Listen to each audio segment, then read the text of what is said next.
L'homme rentra chez lui plus tôt que prévu. Il voulait faire une surprise à sa petite amie.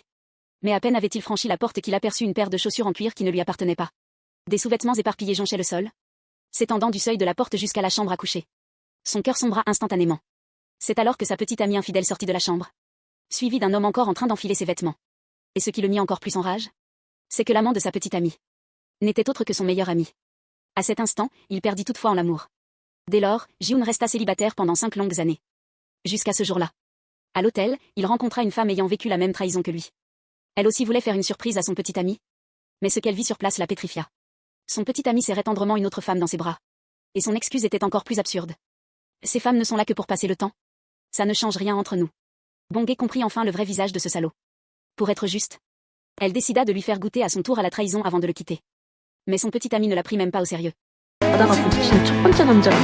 Furieuse, Bong-hae lui lança une menace et tourna les talons avec panache. Mais elle se retrouva face à un vieil homme. Heureusement, elle esquiva juste à temps. À peine avait-elle parlé qu'elle se heurtait déjà à une épreuve. La gorge serrée, elle n'eut d'autre choix que de partir en pleurant. C'est alors qu'elle heurta un autre homme. Derrière elle, son ex éclata de rire et se moqua d'elle. Ces mots blessants piquèrent Bong-hae en plein cœur.